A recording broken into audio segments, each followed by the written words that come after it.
அடுத்த வாரத்துக்கான ப்ரெடிக்ஷன் பார்த்துலாம். காவேரியோட ப்ரெக்னன்சி சீக்கிரமாக எல்லாருக்கும் தெரியணும். அண்ட் காவேரி திரும்பி விஜய் வீட்டுக்கு போய் அவங்க 2 பேரும் ஃப்ரெஷ்ஷாக லைஃப்பை ஸ்டார்ட் பண்ணி ஹாப்பியாக இருக்கணும்னு நினைக்கிறவங்க கண்டிப்பாக நம்ம வீடியோக்கு ஒரு லைக் பண்ணிக்கோங்க. விஜயும் காவேரியும் ரொம்ப ஹாப்பியாக இருப்பாங்க. அம்மா போட்டிருந்தாலும் அவங்க 2 பேத்துக்குள்ளே அவ்வளோ வந்துட்டு சந்தோஷமாகவும் ஹாப்பியாகவும் வந்து டைம் ஸ்பெண்ட் பண்ணிகிட்ருப்பாங்க. விஜய் காவேரி கிட்ட சொல்லுவாங்க, காவேரி இந்த மாதிரி டைமில் உங்க கூட வந்து நான் இப்படி இருக்கிறது எனக்கு அதுவே போதுங்கிற மாதிரி இருக்குது. இவ்வளோ நாள் அட்லீஸ்ட் நம்ம பிரிஞ்சிருந்தோம், அம்மா போட்டாவது நம்ம 2 பேரும் ஒன்றா இருக்கோமே அப்படின்ற மாதிரி சொல்ல உடனே காவேரி கிண்டல் பண்ண ஆரம்பிச்சிருவாங்க.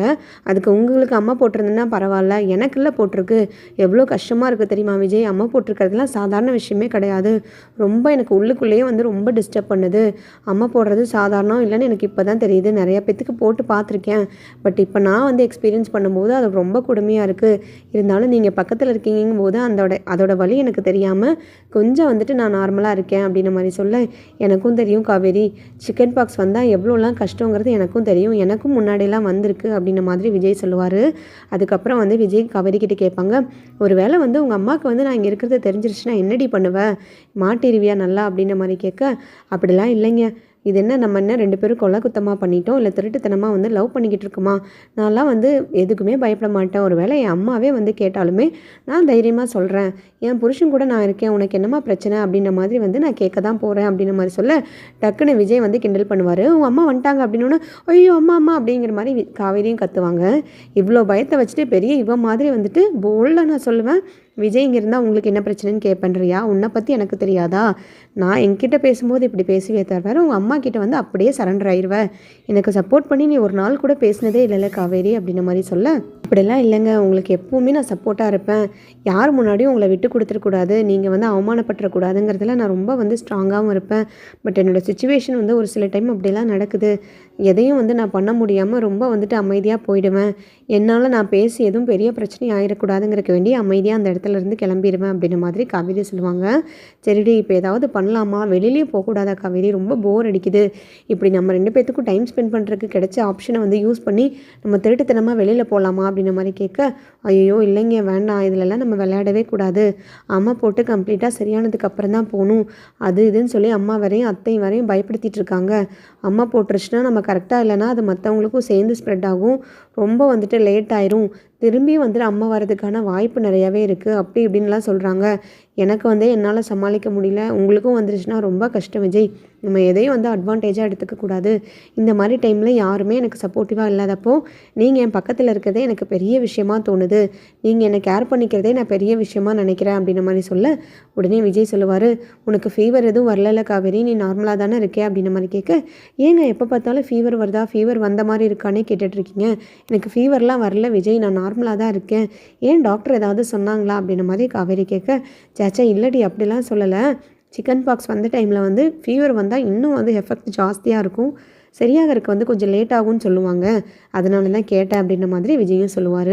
அந்த டைமில் பார்த்தீங்கன்னா கரெக்டாக பசுபதி கிட்டேருந்து விஜய்க்கு கால் வரும். உடனே வந்து பசுபதின்னு தெரியும் அவருக்கும் விஜய்க்கு. அட்டன் பண்ணிவிட்டு காவேரி கிட்டே சொல்லுவார், பசுபதி தான் எனக்கு கால் பண்ணியிருக்கான், கொஞ்சம் அமைதியாக இருக்க காவேரி, நீயும் நானும் ஒட்டுக்கா இருக்க மாதிரி காமிச்சிக்க வேண்டாம் அப்படின்ற மாதிரி சொல்ல, காவேரியும் பக்கத்துலேயே உட்காந்துட்டு அமைதியாக கேட்டுட்ருப்பாங்க.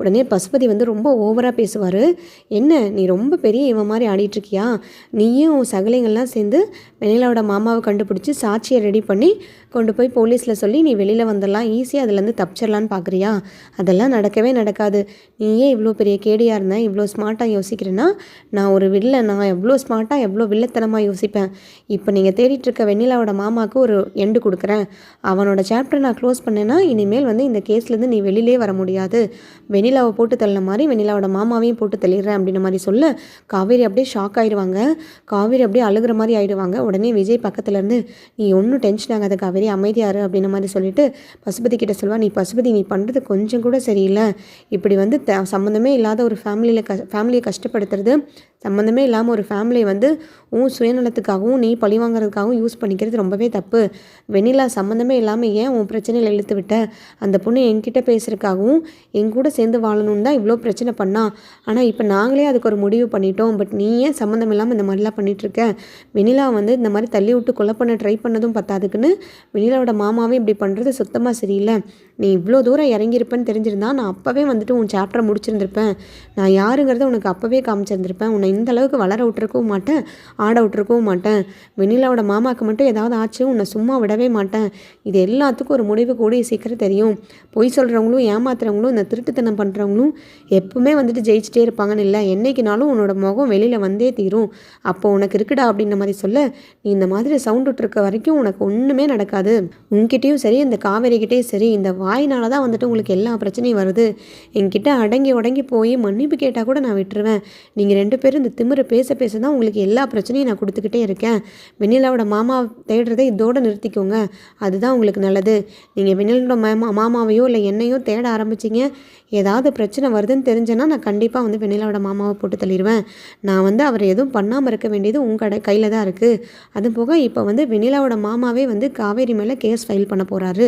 விஜயும் கண்டுபிடிக்காமல் காவேரியை வந்து விட்டு வச்சிருக்கிறது தப்பு, இந்த கொலை முயற்சிக்கு காரணம் காவேரின்னு சொல்லி அவர் மேலே கேஸ் ஃபைல் பண்ணுறதுக்காக அவரை தூண்டிகிட்டு இருக்கேன். காவேரியை முடிஞ்சால் காப்பாற்றிக்கும் இந்த இதிலேருந்து அப்படின்ற மாதிரி சொல்லிட்டு ஃபோனை வச்சிருவார். ரொம்ப பதட்டமாயிருவார் விஜய். என்ன காவேரி இவன் இப்படிலாம் சொல்கிறான், இவன் இந்த அளவுக்கு கீழ்த்தரமாக இறங்குவான்னு நான் நினைக்கவே இல்லை. இப்படிலாம் தெரிஞ்சிருந்துச்சுன்னா நான் என்றைக்கும் இந்த பிரச்சனையெல்லாம் முடித்து அவனையும் வந்து ஒரு வழி பண்ணி ஒன்று கொடைக்கானலுக்கே பார்சல் பண்ணியிருப்பேன், இல்லைனா என்ன பொண்ணுமோ பண்ணியிருந்திருப்பேன். இப்போ உன் மேலே வர கேஸ் கொடுக்குறேன்றான். கண்டிப்பாக போலீஸ் இங்கே தான் வரும். இங்கே வந்து உனக்கு ஏதாவது இங்கே நான் இருக்கிறது தெரிஞ்சதுனாலும் இல்லை வந்து நீ அரெஸ்ட் பண்ணிவிட்டு உன்னை போனாலும் கண்டிப்பாக அது பெரிய கான்சிக்வன்ஸாக முடியும். இதுக்கு ஒரே வழி, நீ தயவு செய்து வந்து நீ ப்ரெக்னெண்ட்டாக இருக்கிறத எல்லாருக்கிட்டையும் சொல்லிடு. நீ ப்ரெக்னெண்ட்டாக இருக்கிறத தெரிஞ்சதுன்னா கண்டிப்பாக யாராலையும் உன்னை வந்து ஒன்றும் பண்ண முடியாது, அரெஸ்ட்டும் பண்ண முடியாது, போலீஸ்லேயும் வந்துட்டு இன்கொயரி வைக்க மாட்டாங்க. தயவு செய்து நான் சொல்கிறத புரிஞ்சுக்க காவேரி, நானே இப்போவே சொல்ல போகிறேன் அப்படின்ற மாதிரி டக்குன்னு வந்துட்டு காவேரி சொல்ல சொல்ல கேட்காம விஜய் வந்து சாரதா முன்னாடி போய் நின்றுவார். உடனே சாரதா, நீங்கள் எதுக்கு இங்கே வந்திருக்கீங்க, உங்களை யார் இங்கே உள்ளே விட்டது, நீங்கள் எதுக்கு இங்கே வந்தீங்க முதலாவது அப்படின்ற மாதிரி கேட்க, அத்தை தயவு செய்து நான் சொல்கிறத கொஞ்சம் பொறுமையாக கேளுங்க. இங்கே காவேரிக்கும் எனக்கும் பெரிய பிரச்சனை போயிட்டுருக்கு, அது உங்களுக்கு தெரியுமா தெரியாதான்னு கூட எனக்கு தெரியாது. பட் வந்து காவேரி மேலே தான் இப்போ போலீஸ் வந்து கேஸ் ஃபைல் பண்ண போகிறாங்க. வெண்ணிலாவோட கொலைக்கு வந்து கொலை முயற்சிக்கு காரணம் காவேரி தான் அப்படின்ற மாதிரி இந்த பசுபதி எல்லாரும் சேர்ந்து வெண்ணிலா பிரச்சனையில் காவேரி இழுத்து விட்டு காவேரி மேலே வந்து கேஸ் ஃபைல் பண்ணியிருக்காங்க. எந்த நேரம் வேணுனாலும் போலீஸ் இங்கே வரும், அவளை அரெஸ்ட் பண்ணுறதுக்கு கூட வாய்ப்பு இருக்குது. நான் இங்கேருந்து உடனே கிளம்பிடுறேன். நான் இருந்தேன்னா இந்த பிரச்சனையே வந்து பெருசாகிடும். ஒன்று நானே போய் போலீஸில் சரண்டர் ஆயிடுறேன். அது வரைக்கும் வந்துட்டு காவேரிக்கு எந்த பிரச்சனையும் வந்துடக்கூடாது. அது போக உங்ககிட்ட எல்லாருக்கிட்டையும் ஒரு முக்கியமான விஷயத்த சொல்ல போகிறேன் அப்படின்ற மாதிரி சொல்ல, உடனே குமரன், என்ன சொல்கிறீங்க விஜய், இந்த மாதிரிலாம் பிரச்சனை போயிட்டுருக்கா, காவேரி எப்படி அவங்க அரெஸ்ட் பண்ணுவாங்க அப்படின்ற மாதிரி சொல்ல, காவேரி அரெஸ்ட் பண்ணுற சுச்சுவேஷன் வந்தால் நான் அப்படியே போய் சரண்டர் ஆயிடுவேன். அந்த அளவுக்கு வந்து காவேரிக்கு இந்த மாதிரி பிரச்சனை வரக்க நான் விட மாட்டேன் குமரன். பட் நான் சொல்கிறத கொஞ்சம் பொறுமையாக எல்லோரும் கேளுங்க. காவேரி ப்ரெக்னெண்ட்டாக இருக்கா அப்படின்ற மாதிரி சொல்ல, உடனே அப்படியே சாரதாக்கு தூக்கி வாரி போட்டுரும்.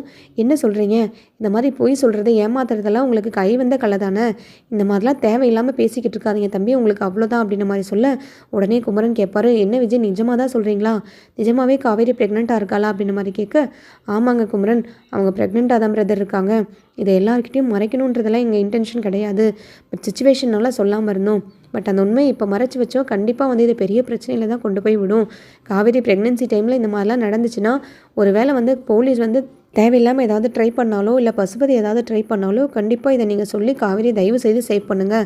அதுக்குள்ளே நான் என்ன பண்ணணுமோ பண்ணிடுறேன். காவேரியை பத்திரமா நல்லபடியாக பார்த்துக்கோங்க. கங்காவுக்கு முன்னாடியே காவேரி ப்ரெக்னென்ட் ஆகிட்டாங்க. பட் என்னோடய சுச்சுவேஷன் சரியில்லை, எல்லாரும் வந்து சண்டையில் இருந்ததுனால தான் காவேரி ஒரு பயத்திலேயே மறைச்சி வச்சுருந்தா.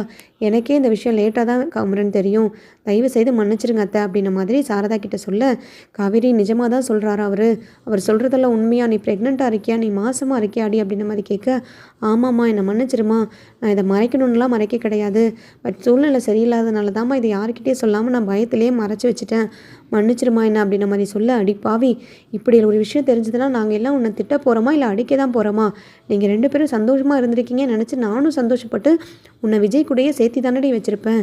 இப்படி ஒரு பட்ட விஷயத்த வந்து மறைச்சி வச்சுட்டேடி. அதுபோக இவ்வளோ நாள் உன்னை கவனிக்காமல் குழந்தைய கவனிக்காமல் அந்த குழந்தை எப்படி வளர்ந்துருக்கும், நல்லா ஊட்டச்சத்தோடு சாப்பிட்ருக்கவும் மாட்டேன், நீ உன்னை பற்றி யோசிக்கவும் இல்லை, நீ நல்லா தூங்கவும் இல்லை, ரெஸ்ட் எடுக்கவும் இல்லை, இத்தனை நாளும் இதே மாதிரி தான் நீ அனுபவிச்சுட்டு இருந்திருக்கியா, இதெல்லாம் எனக்கு மறைக்கிறதுக்கு என்கிட்ட மறைக்கிறதுக்கு எப்படி உனக்கு மனசு வந்துச்சு. கங்கா வேறு இந்த டைமில் இல்லை, அவங்க அத்தையும் அவளும் வந்து வெளியில் ஹாஸ்பிட்டலுக்கு போயிருக்கா, அவளுக்கு தெரிஞ்சாலும் கண்டிப்பாக சங்கடம் தாண்டி படுவா, என்கிட்ட இருந்து இந்த உண்மையை மறைச்சிட்டேன்னு அவளை கூட வந்துட்டு எவ்வளவோ நாள் சொல்லியிருக்கா. காவேரியும் விஜயும் சந்தோஷமாக இருந்தால் தான் எனக்கு சந்தோஷம்னு இப்படி எங்கள் எல்லாருக்கிட்டே இருந்து உண்மையை மறைச்சிட்டல அப்படின்ற மாதிரி சொல்லிட்டாளுங்க. எங்களை மன்னிச்சிருங்க அத்தை அப்படின்ற மாதிரி விஜய் காவேரி 2 பேரும் சொல்லுவாங்க.